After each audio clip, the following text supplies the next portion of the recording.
Well, hello, Motley Fool investors. We're so excited to spend the next hour or so with Zak Calisto, the founder and CEO of Karooooo, which is probably how it's often introduced. And people are always, I'm sure, wondering about the name, which we'll get to in a second. It's a fun story, but I'd really love to just start, and Emily Flippin here as well, Tom Gardner. Uh, Both of us have recommended the stock. It's been recommended a number of times now in the Motley Fool to our members, and we're so excited to get a chance to spend time with the CEO and hear your thoughts, Zak. And I'd love to just hear the origin story, if you would. What was the moment you realized you wanted to start this business, and how has it developed since inception? I had a vehicle stolen from me in around 1994. At that point in time, someone I knew brought some technology to South Africa, adopted it, and they started a track and trace uh, company to recover stolen vehicles. That's how the business actually started. I became one of their agents to sell on their behalf, and I ended up selling about 80% of their business, 80% of their sales. I rolled out quite a big network. In 96, 97, they asked me if I would help them open up the geographies in the neighboring country, South Africa, which I did. And in 99, they asked me if I wanted to go to do a joint venture with them in Brazil. I went to Brazil. I said, it's a great market, but you'd need to redevelop your technology because the unit economics won't make sense there. They decided it was too expensive to develop the technology, so I developed it myself and entered negotiations still to go to Brazil with them. And then we didn't reach agreement, which then led me to sell all my interests in the previous agency business. And I then decided instead of going to Brazil, it's much easier just to start in the markets that I know. So I had the advantage of knowing what not to do in 2004. We went to the market with also a very simple solution of track and trace. Uh, and in 2007, we decided we've got a lot of corporate customers that need more than just track and trace. We went into fleet management. And it's been, a total building or the current platform from the ground up. And today our platform is much more than just fleet management as well. And if we look back to 20 years ago, what we had and what we got now is really, we're in a very different space. And that's sort of my life story. I've always loved that story. In fact, when I first started researching Career after you went public, just a handful of years ago, I went to one of the analysts here on our investing team who was actually from South Africa. And I said, have you heard of CarTrack? Talk to me about this business. And he says, yes, you as Americans oftentimes don't understand just how pervasive car theft is and vehicle hijacking in geographies, including South Africa. So it's something that really appealed to consumers. But talk to me about how your business exists today, because making that transition from consumers to full telematics and fleet vehicle management has opened up a lot of opportunities for you, from changing a business from just sticking a device onto a car and saying we're going to track that to you, to being like, how can we be this vertically integrated solution that includes hardware and software? When you look at your business and how it breaks down in this moment, how much of that is consumer versus how much of that is enterprise, and where do you see growth from here going? So, like I said, we started in South Africa, very much track and trace. In 2007, we started enhancing our platform to be able to do with fleet management so that we could service our enterprise customers better. Today, approximately 50% of our business in South Africa is commercial business, 50% is consumer, and South Africa today constitutes 70% of our subscription revenue of our group, and 30% of the subscription revenue outside South Africa, that's enterprise business in Europe and in Asia. So in total, you're probably looking at this point in time, about a third of our business is a consumer, and about two-thirds of our business is commercial customers. Clearly, what we do today, we got a tremendous amount of business intelligence reports, live alerts. Um, we push and pull data through APIs into our customer systems. Um, We have very complex solutions for different customers depending what industries they're in. Today we service customers, whether they're in logistics, whether they're ambulances, whether they're doing cold storage, whether they're moving bio waste. It's an endless amount of industries that we serve. And the reality is we continue to develop this platform because as we get closer to our customers, as we develop more, we realize it's just endless challenges that the customers face from being able to either transport goods or transport people, and from the whole supply chain. It's addressing all of that. So I believe we still have a very long way to do development as we get closer to our customers. And I would say the fleet management portion of the business, we probably had that done in about 2012 in a very comprehensive. Now it's everything that lies on top of that fleet management business.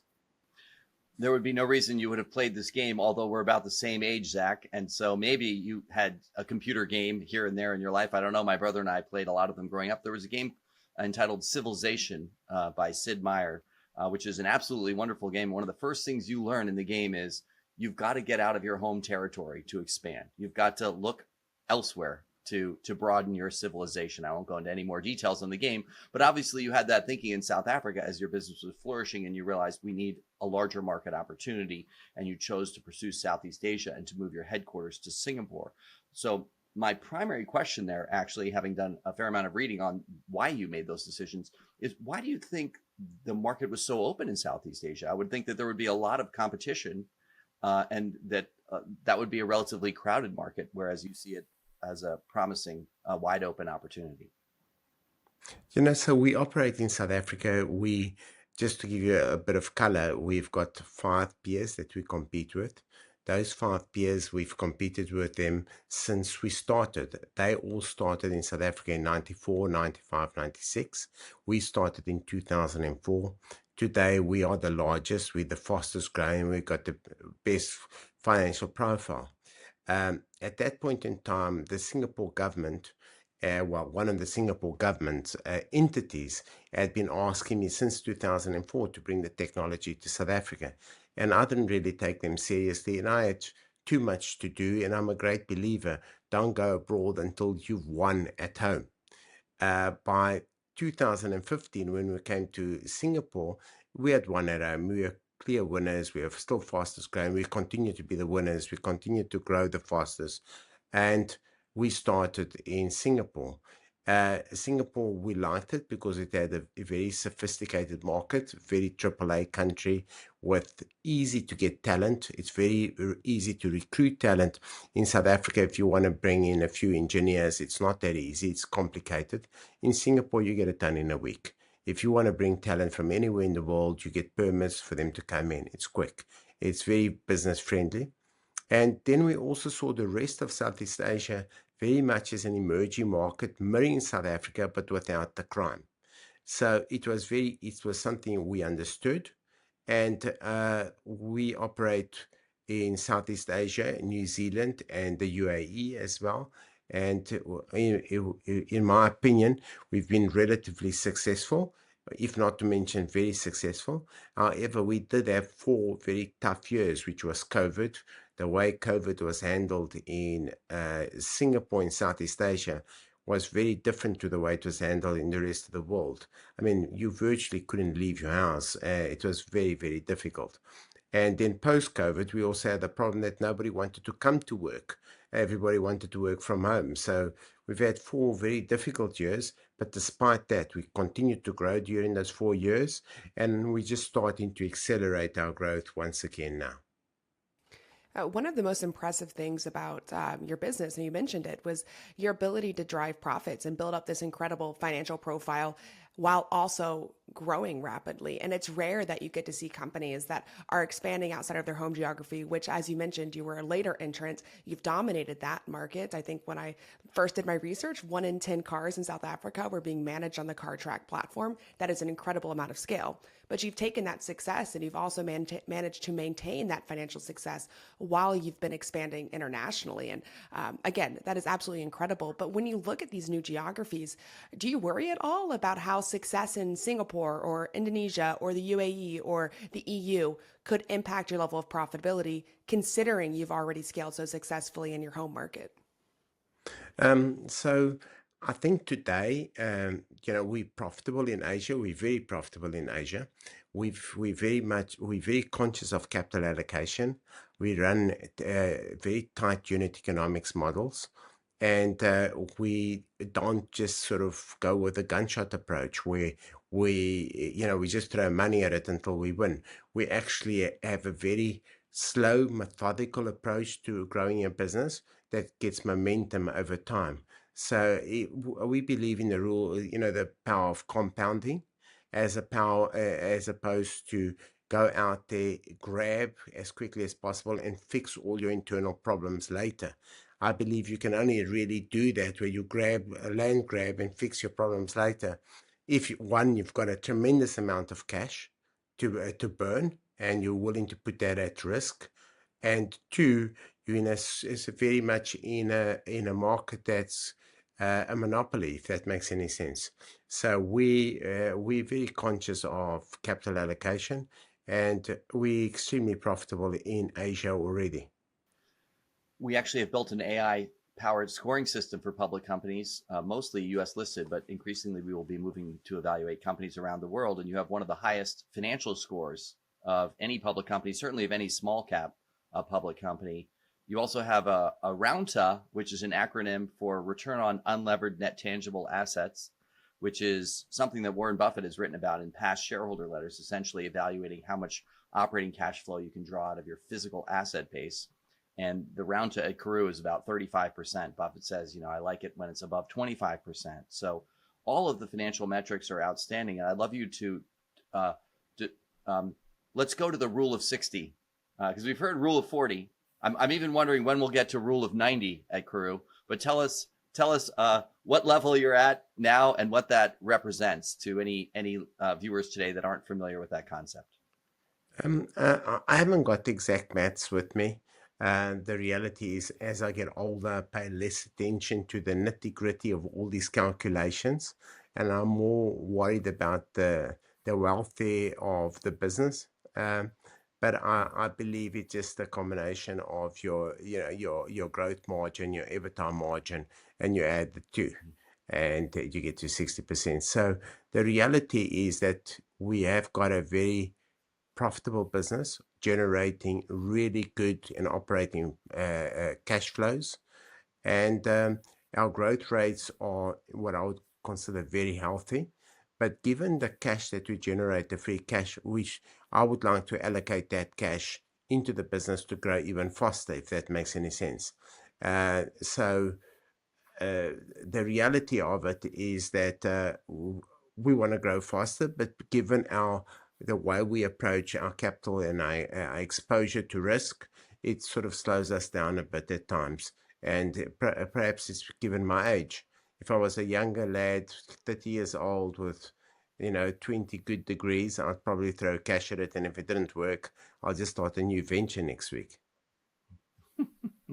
Well, just a quick follow up on that, and actually taking it in a direction, because I know, Emily, we want to ask a couple of financial questions, but just to take it in a direction about you and your leadership. Rule of 40, generally revenue growth rate plus profit margin should be greater than 40%. Your rule of 60, which is an indication of unbelievable levels of profitability, extremely high retention rates. But I just wanted to jump in on what you shared about, you're getting older, other people are in the nitty gritty, you're looking at the broader vision. Can you talk a little bit about your style as a leader? We run a basic sort of Myers-Briggs like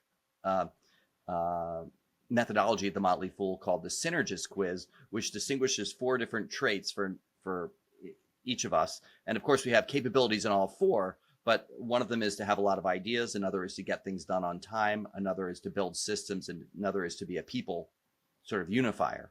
And so I'm wondering where I'm assuming you have a high vision or idea generation score. I don't know, but how do you view yourself and work with your team? Because when you say you don't get in the nitty gritty details, having listened to your quarterly conference calls, your presentations are outstanding. You obviously have a team that gets into the nitty gritty very well, and I enjoy them a lot. But can you talk about your leadership style relative to the team that you've built? This might sound like I'm contradicting myself. So I am a man of detail, but you got to focus on the detail that really matters for the health of the business. So when it comes to working out the rule of 60, I don't think that's that important for me to determine whether the business is healthy or not. So I just wanted to clarify why that's detail that might not be that important to me, if that makes sense. This is detail. It's a byproduct, actually.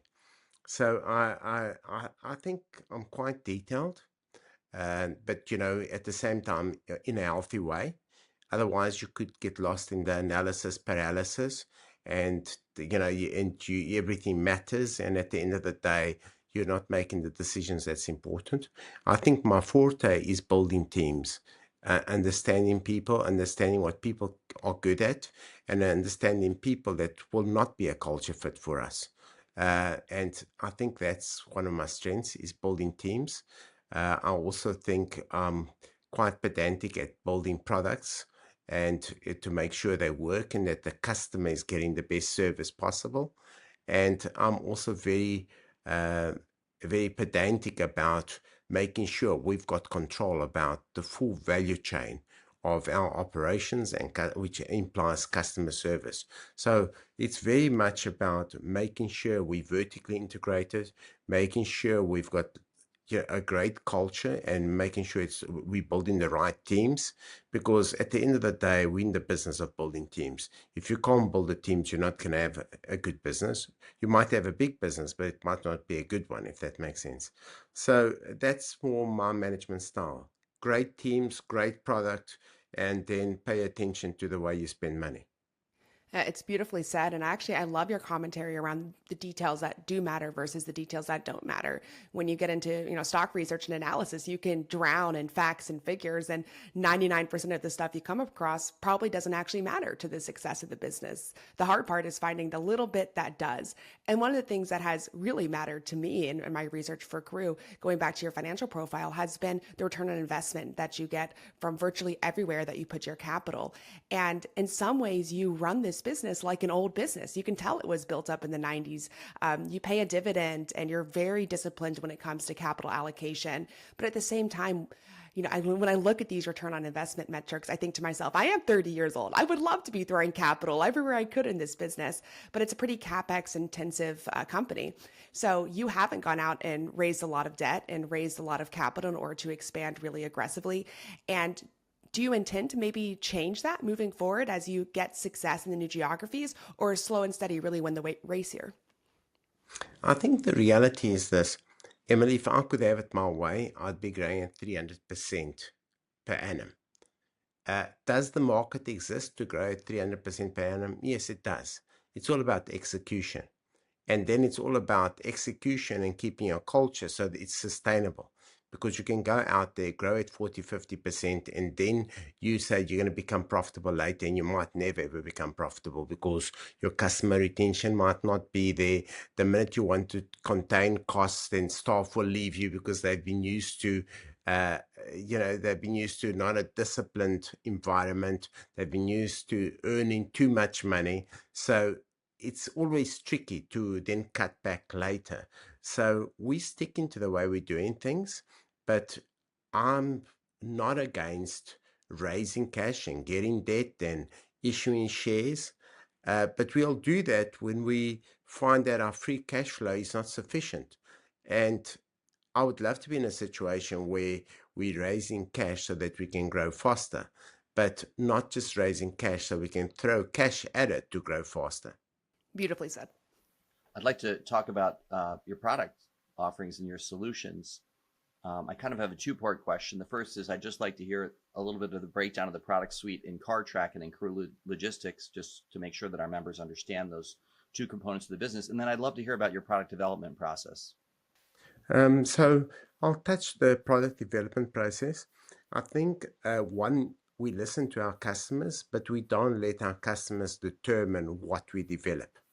In other words, what I'm trying to say is, if a customer comes and asks us to do a bespoke offering, we rather lose the customer And we have got instances where customers have come to us, they've asked us for something, it's very bespoke. It's very bespoke in the way they run the business.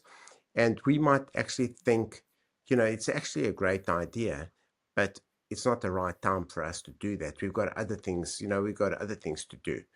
And we'll rather just lose the customer.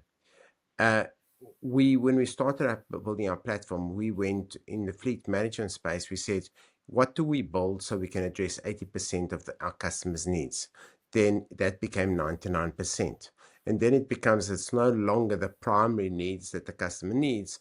What else can you be doing for all these customers? So you can continue to add layers onto this platform, and you continue to reiterate how the platform works, because the more you put on the platform, the more complex it becomes.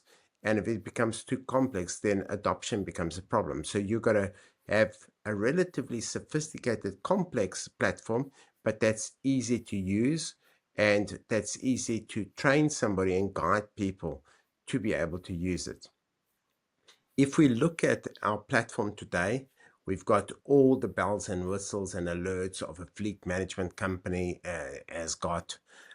We've got the tag unit, which is a RF tag. We've also got a tag unit that's GPS and GSM. So we have two types. The latest is our own proprietary network. So even if you come with jammers and the drivers don't want to be seen, we still have visibility of them, because they then are using our proprietary radio frequency network, which they don't jam. We've got video, we've got AI video. We started doing video in 1998 with what was termed in those days machine learning. Today it's called AI. And obviously we've brought down the cost of those cameras substantially, and now we're going to the broader market. We started selling them approximately 5-6 months ago. We've had Q1 of sales. We're starting to get good momentum. Q1 was slower than we expected, but Q2 seems to be picking up the pace and keeping more in keeping with our projections. So we've got things that automate and check and have your fuel consumptions, your maintenance of the vehicles, your administrative costs of running those fleets. And more importantly, we push data into HR systems today, where large companies can actually see if the staff was actually at work before they paid their salary. Before they, HR is disconnected from the operations, if that makes any sense. You log in and you log out and you get your salary paid. And in large companies, everything goes unnoticed, if that makes any sense. So there's a lot of improvements we bring into businesses. Then on Karooooo Logistics, it's very much integration into our customers' warehouses, into our customers' apps. It's a B2B solution, so we're not customer facing. We integrate into our large enterprise customers. They have apps which the consumers then buy their goods from, and then we determine the packing and the whole operational process, and then we get the crowdsourced drivers to do deliveries for them. What we're currently building is also onto that is courier. So if our customers have got, for example, 70 vehicles, but they've got too much work and they want to use a third-party courier, they just click on our platform and they automatically can choose the courier, which means that one single platform, they can have visibility not only of their own fleet, but third-party vehicles as well. And we're also doing freight. So these are two things that we're developing. Hopefully we'll have that developed over the next 12 months. And then our customers can have full visibility on all their mobility, whether the vehicles belong to them or they don't. So that just gives you a little bit of color of the things that we do. The devil's always in the detail, because depending on the industry, the things we do can be quite, it's quite deep and quite difficult to explain on a call like this. In a similar vein, you mentioned it a little bit about your technology being proprietary, and you spent a lot of time talking about vertical integration of the businesses that you built and how there's assets to having the technology and the manufacturing and the intellectual property all kind of developed internally. Have you found that at all to be a hurdle to integrations with like OEMs or other partners when you're operating on your own systems? Obviously, it's a benefit when you're trying to deal with hijackers and their jammers. But when you talk about partnering with third parties, has that at all been a headwind? No, it's not at all. So we've integrated with most OEMs in Europe, Japan, Korea as well. We're now starting to integrate with the OEMs in China. And the reality is that from our side, it's very, very easy. It's not complicated. And we probably can do it in a day. It's typically on their side that it could take them 2 or 3 weeks. But fundamentally, it's never taken us more than a month to integrate with any of the OEMs. It's relatively simple. We've got all the APIs. It's really not complicated. If the other side has got all the approvals and they've got the right people, we can do it in a day. If they've got the head count to be able to execute on it. I'd like to hear about new technologies and the impact they're having in your category and how you're approaching them. Autonomous driving and AI. Take them in any order you'd like to. What do those mean to you and to Karooooo? So AI, it's a word that everybody's using now, as you well know. It's a word that can mean a lot of things to a lot of people, to different people. But in our space, AI is really about machine learning. It's the ability to get all that data and all those data points and stitch it together and do predictive analysis on that. So we've got AI on, for instance, we do a lot of AI for the banks where we can sort of predict potential customers that won't be paying their bill. And we have that sort of technology, and we're onboarding more and more banks as they see how reliable our data is. We've got it on the video telemetry. We've also got it on the latest tag unit. There's quite a lot of algorithms there, a lot of data collecting points, which we can, at that point in time, also prevent a fraud that's about to happen or other bad behavior that's about to happen. And that's just because of our experience and the amount of data that we have and the speed that we can process that data allows us to do all these type. I don't like to use the word AI because it's very generic, and I'm not sure if it's to write a letter or we more in the algorithms to see. We're less in the arts. We're more in the mathematical space, in the scientific space, and that is really just about being able to have all these data points, bringing it together, making its entails out of it, and being able to predict potential. Mitigate risk fundamentally. That's what it's all about. Mitigate risk and prevent costs for companies and optimize things as well. And does that optimization look different depending on what geography you're selling into? Because I would have to imagine that your fleet offerings in an area like South Africa are probably very different than Singapore, which may be different than Europe. Or is it actually pretty similar? It's just one dashboard, everything's getting integrated into, and the data that you're getting in one country can be relevant to another. It's actually copy paste. The only thing that would probably change is whether you're a cement mixing company, or you're a police force, or you're an ambulance service, or you're doing cold storage. That can change things, but it's not because of the geography. It's more the business you're in. And then there is a bit of legislation where you've got to localize your platform. And so it's a combination more. I would say the biggest driver would actually be the industry you're in, not geography. And then the geography would drive, sorry, I'm repeating myself here. The geography would drive the localization.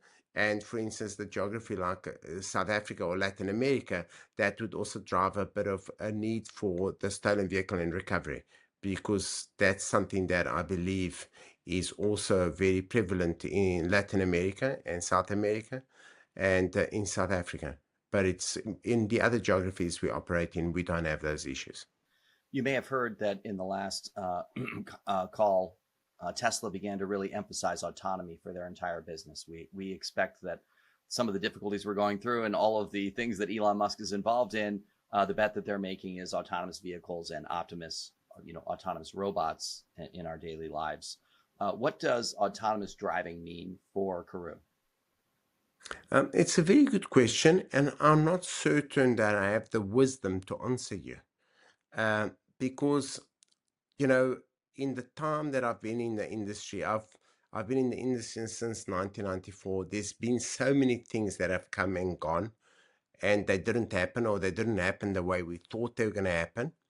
But fundamentally, uh, if I were to answer that question, I would say there's a few aspects. The first thing is, when will autonomous vehicles be? When will it all be autonomous vehicles in places like Southeast Asia, South Africa, Europe? How long will that take? That's the one part of the question. The second part of the question, the second part to the question would be that, autonomous vehicle only replaces the driver. It doesn't replace the chores, the jobs, the things that need to happen. So does it mean that if you now don't have a driver, you no longer need a management system, if that makes sense? And I think if you remove the driver, you've got less risk of bad behavior by a driver, but the whole management system is still relevant. And especially as we get closer and closer to our customers and we're more integrated with our customers into their daily operations, then I believe it really just is a replacement of the driver. But I don't want to oversimplify it, because it's very difficult for me to know what the landscape's going to look like in 20 years' time. But what I can say is we are agile in our thinking. There's a lot that's going to happen in the next 20 years, and we will work our way through all the different things that could happen. We have a similar feeling at the Motley Fool. We started in 1993. We wouldn't have expected that we would be able to cover so many companies with new technical tools that would allow us to process the 10K filing of every public company in less than a minute. So you just have to remain flexible. Yeah, you got to just be agile. You got to be aware, and you've got to be fully aware that technology will change. We're in a very different space today to what we were 10 years ago, to what we were 20 years ago, and certainly to 30 years ago when I started in the industry.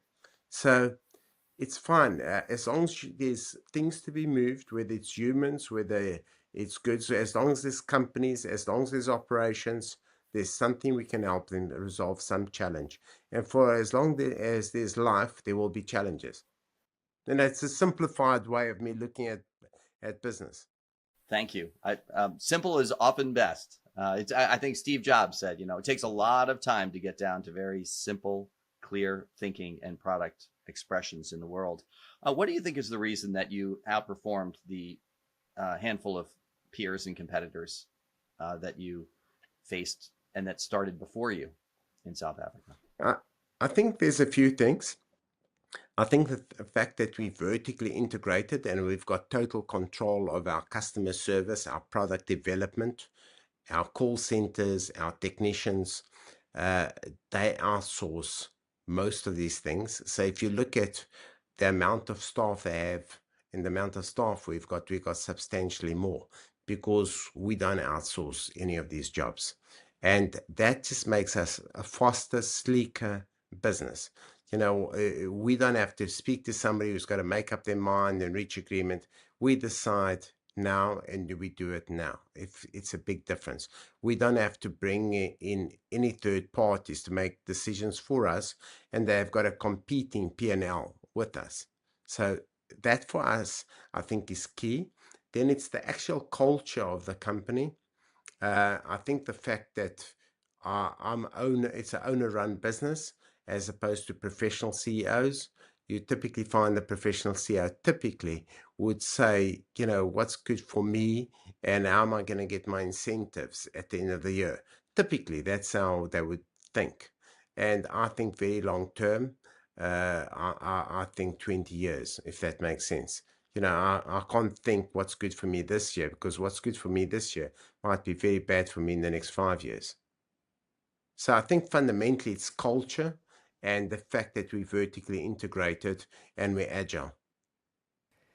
And to just really hammer that point home, Karooooo is kind of a family operation, if I understand correctly. Yes, you own the majority of the shares and have a lot of voting control, but your children as well are invested in the business. So I have to imagine you're building a company that you want to be around for their lifetimes as well as your own. Well, the idea would be that it's what I always tell them. I haven't built the business.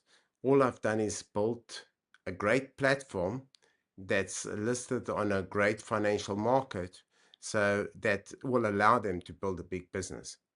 So that's the way I feel about things. It's taken me a long time just to build a platform so that they can build a business on top of it. Can you talk about the development process of creating this company and maintaining such a large stake in the business? This is viewed positively by the Motley Fool because, in general, when we recommend a stock, there are two things that are pretty consistently true, not across every recommendation, but we typically hold for at least 5 years. So we're a site and set of solutions that's trying to teach members the importance of understanding the business and building your portfolio and aligning yourself with almost getting on the airplane of that the CEO in that business is flying for you rather than thinking you're the pilot and trading it all day and trying to, think that you have advantages in the short term. So to really think very long term in our orientation. And so with that basic thinking, we look across the marketplace and it's very helpful to see a business where the CEO owns a large stake of the company. Now it's very hard to do because through the financing process and going into the IPO, you often see the ownership whittled down. Sometimes you see great companies that now are 32% owned by a private equity firm, and that presents its own challenges for functioning at a high level in the business with decision making. So talk about, in a way, the sacrifices that you made in order to maintain such a large ownership stake in the business and what that ownership stake, what advantages it provides Karooooo, and if you see any problems with it, like liquidity for the stock, for example, if you think that's an issue out in the marketplace. I think the reality is this: because I've built this business from the ground up without raising any money. The only time we raised money was when we listed on the NASDAQ, and that wasn't necessarily because we needed the money, although we could have needed it, and we didn't raise that much. It wasn't that much that we raised. I think fundamentally, I always have the mindset that to be to be a quick business, you can't have a big board. Typically, you got to have a like-minded board that can move fast. And also, I never was in the business of throwing money at things to grow. So I put in a lot of hours, a lot of attention to detail, and grew the business slowly and, maybe not that slowly, but slowly and over many years and consistently. So if you look at our track record and you go back 20 years, you'll see consistency for 20 years, always growing that top line, also always growing the customer base, always growing that subscription revenue, always looking at profitability. And when we spend a lot of money, then understand where we've overspent, cut back, get the profitability back up. You know what I mean? So there's always a bit of fat, and then you cut back on the fat until, and it's the way we've grown the business. With that, because of me holding so much of a stake and having voting rights currently on about 68%, we only have 32%. Then we've got an additional problem, is that a lot of the shareholders that own that 32%, they're long-term shareholders, which also doesn't help liquidity. So you sort of have quite a few shareholders, yet even when other shareholders contact us and say, we want a large block, we sort of contact existing shareholders that have been with us for a long time, and they're not sellers. So we've got a very strong following from our existing shareholders that don't trade the stock, which gives us a low liquidity, which in itself is also a bit of an issue. So hopefully we did a secondary about 2 months ago. I don't think the market understood that secondary because I gave a 16% discount in the process of selling the shares. A lot of our shareholders were very upset why I gave a 16% discount. And but I think over time that liquidity should increase, and hopefully the price also increases. I have to tell two stories around equity ownership that are relevant, at least to me. Hopefully they're relevant to all of us and all of our viewers. But one of them is just talking and spending some time with Jim Sinegal, the founder, former CEO of Costco, which has been such a remarkable business and success story.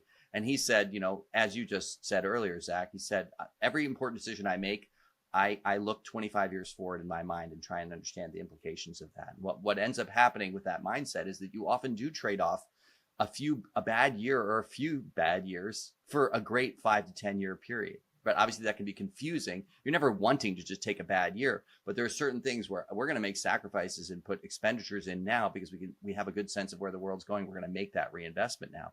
The second one is an angel investor that I had an opportunity to meet in Silicon Valley, a wonderfully successful, very low key investor that most people have never heard of, who's had just a remarkable story of success in investing in technology.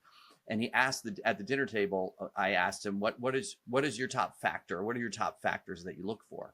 And he said, well, I have 5 factors, but the number one factor is more important than the other 4 combined. When I look for a really startup business, and everyone asked, well, what is the factor? And he said, go for it and guess. So each member made a guess and nobody got it right. And he said, the number one factor I look for is that the founder does not want to easily give up equity. Once I hear round numbers, like we'll sell you 15 to 20% to get started, he said, I'm not interested, but thank you very much, because I am going to be a shareholder. So I'd rather, if somebody says I'll sell you 1.294% for, that level of detail and ownership means they're going to respect my ownership over the long term and not just dilute me into the ground. So I see a lot of similar dynamics for you in developing Karooooo. Thank you. Can you tell us about the Karooooo region in South Africa? Well, it's a semi-arid region, a bit like Arizona, but I thought the Karooooo was the most beautiful place on earth until I went to Arizona. So it might have been Arizona with 5 A's on the end.com. Had you traveled to Arizona before? No, I started off Karooooo because I really liked it. But the reality with the O's is that when I tried to get Karooooo.com, there's someone in America that owns a warehouse and it's Karooooo.com. So, and he wanted $10 million for the name. And I said, okay, that's fine. I'll keep the money, you keep the name, and I'll just do it from 3 O's till 9 O's. We own all those Karooooo.com. So it was But you cheaper. don't own 10 O's. You don't own 10 I think O's. we might, actually. We might. It's a fun investment principle from Peter Lynch. And he said, as you cast your eyes across the public markets looking for great companies to invest in, if you happen to find a very well-run business with great growth dynamics, underlying economics are strong, and it has a name that people can't understand or sounds silly or absurd, that can be a wonderful investment, because in general, institutional investors may not want to have to explain to clients why they own this absurd thing that they'd have to try and explain. And so you get a discount on the name as a shareholder. And so I feel like we may be getting that discount in marginal ways as people wonder what is going on with that company name. Thank you very much for that, Emily. We spent a lot of time talking about how we're long-term investors. You obviously manage your capital all the way from those initial $10 million for the name to how you put together your hundreds of millions of dollars in cash flow to use. All of that coming big picture, we intend for anybody who is listening to us right now who is hopefully a Karooooo shareholder or is interested in becoming a Karooooo shareholder to buy and hold these types of businesses for the long term. Now, we talked about how 10 and 20 years out, being flexible is probably more important than having a very clear strategy today. But let's talk 5 years out, a holding period, say, for somebody who's listening. What do you view as like your biggest opportunity over the course of the next 5 years? And what is, say, the biggest risk or headwind that's preventing you from achieving that opportunity? I think, Emily, the reality is this. There's risks that we don't know about and that we only face with them when they knock on our door. That's the one point. But I think our biggest risk is if we stop having the grit and the culture to continuously build. If we look at our business, our ARPUs in emerging markets are substantially lower than the ARPUs in Canada and North America. So you're going to have a much bigger business. Your business is probably going to be 4 times the size in emerging markets to be the same in terms to have the same revenue as a business in North America. So we need the grit, we need that agility, we need the culture. And if you lose that, we've got a problem. That's probably our biggest risk. When you talk about 5 years, internally we've got what I would call a target that I believe we'll reach, which is to double our business in 4 years, which is actually a compound growth rate of 19%. And if you look at our current ARR right now, we're at about, if I'm not mistaken, just over 18%. So we just got to carry on building and hopefully double our business in the next 4 years. With that comes a lot of development work, R&D, increasing footprint, improving our operations. So it seems simple, but there's actually a lot of work that goes into it. Excellent. As we come down to our closing few minutes, we don't want to take any more of your time. But this has been so informative. Thank you. And so enjoyable. It's funny because one of my favorite things about investing is sometimes when I'm following a business closely, I feel like I know the CEO already. And so it's actually so enjoyable to get a chance to talk to you. I've enjoyed watching a number of your interviews that have been available in the quarterly calls and following the business, and so happy to be a long-term owner of Karooooo shares. And I don't mind limited liquidity. That's fine. We just keep buying our shares over time and enjoy. I'm sure that the other investors that would like to buy large blocks of stocks would like to see that change. But I have some rapid fire questions for you now to close. Sure. Just almost some wild card questions, and feel free to dodge any of them that you'd like to. Are there any companies that you admire, that you particularly admire? I think there's a lot of leaders that I admire, leaders that are committed. You typically find the leaders that I admire have been at the same game for many, many years. So I like the Bezos story, the Microsoft story. Those are big name stories, but there are small name stories as well. But it's typically people that have dedicated their life to doing one thing and just continuously building what they've started and improving what they started. So those are typically the people I admire, the people that are consistent and do one thing their whole lifetimes, if that makes sense. Yes, there's a wonderful short book I recommend to anyone called Mastery by George Leonard. And he just explains what happens when somebody spends their entire life working on in a single zone and the many benefits that come from that. If somebody on your shareholder call said, Zach, I think we should move 20% of the cash on your balance sheet into Bitcoin, what would you say? Look, this is, it's either I should dodge this or I should be honest. So I'll choose to be honest. I don't understand cryptocurrencies, and I always say when America decides that the US dollar is going cryptocurrency, I'm in. If tomorrow Germany decides that they're going to become their currency is going cryptocurrency, I'm in.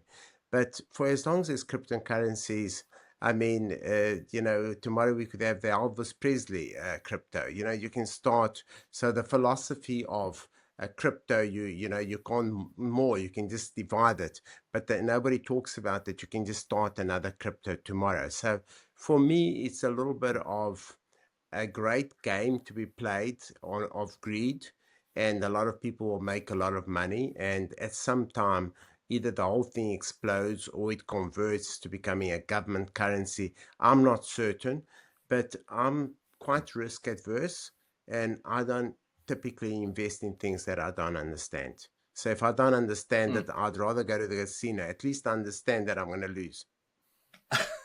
So, but I I'm know not going thinking, in. I mean, know that I will I'm lose. So you're obviously a crypto man. Oh, no, actually, I would say that 97.9%, making the number up, of all crypto is essentially fraud. It's just a Ponzi scheme. I've talked about meeting some people who have created digital assets and asking them, if you had to hold this digital asset you've created for the next 5 years, would you be willing to do it? And they said, no, I'm selling this. What are you kidding?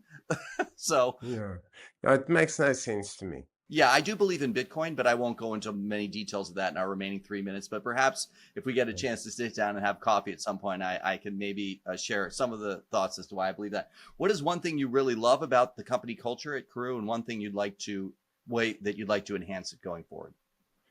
I think the most important is that we all sit in an open space. We don't, I detest people that say, I've sent him an email. I don't know what that means. You sent an email. Have you phoned him? Have you followed up? Have you made that happen? That's the bottom line. It's, the fact that you've started the process by sending an email, that means nothing to me. It's actually, have you made it happen? That actually, it's the bottom line. Second thing is, I've got a meeting with him next week. But why don't you just phone him and have the meeting? So this shouldn't take you more than 2 minutes. So it's that culture that of getting things done, and that open and transparent culture where we sort of can sit in an open environment and discuss things openly. And if there is something super confidential, which shouldn't be much, hopefully, then you can go into one of the rooms that we do have for confidential discussions. But fundamentally, it's that open culture, the speed, the agility, and the just being pragmatic, and at the same time following all the company rules and making sure you got good corporate governance. And often people confuse corporate governance with clumsy management. What about something that you'd like to add to the culture or enhancement you'd like to make? Frankly, it's just I wanted to improve. I want better systems. I want Mm. our people to improve. It doesn't matter what aspect of the business, I will find you something to improve. We don't run a perfect business. There's a lot that we need to improve. Mm. Our mission at the Motley Fool is to make the world smarter, happier, and richer. Always comparative words, because we can always get better. We'll never cross the finish line. We share that spirit with you. My final question is: what are the chances that you will be CEO of Karooooo in 10 years? I think the reality is, if I'm healthy, I'll just be executive chairman and I'll have a huge influence over the running of the business. But I think fundamentally, I would step down, because I think the biggest energy drainer for me as a CEO is having to talk to investors. It's not my DNA. I'm an operations guy. I like making things happen. And if I'm just the executive chairman, that means the CEO can do that. I mean, can't we outsource that even as CEO? Is it possible that we can hand that to the CFO or investor relations, or something that could stand? And I would have to believe. People always ask to speak to me, if that makes sense. Maybe I'm handling it incorrectly. That's what you're saying. Maybe I should actually just say, I'm not talking to investors anymore. You just speak to the investor relations. Maybe that's what I should be saying. I'm not sure. I'm I, learning something on this call. I think you should. I think you should seriously consider that. I think you should Yes. seriously consider that. I mean, I obviously we delighted in getting an hour of your time while you're on vacation. So sorry to take advantage of that opportunity, but I would say that I would love it if you were CEO 10 years from now and found a way to have your team answer to so many investors. I mean, we know some public companies that really don't even interact with analysts at all. They limit it deeply. I'm not saying whether that's a right or wrong thing, but it's been a few very successful businesses that have done that. But overall, the most important thing, I believe, is that the company will flourish if you and your leadership team are getting to do the work you love to do throughout. And we don't all get to choose. So many challenges come at us that we're not expecting. But having talked to so many executives and followed so many different public companies, I would at least vote in favor with our few shares of the Motley Fool that we would be happy if you were outsourcing some of the investor conversations so you could spend more time on product innovation, your people, and the things you love to do. Thank you very much. Cheers. Thank you so much for this hour. And thank you, Emily, as well. Thank you, Zach. And best of luck to everyone at Karooooo. Thank you. Thank you, everyone.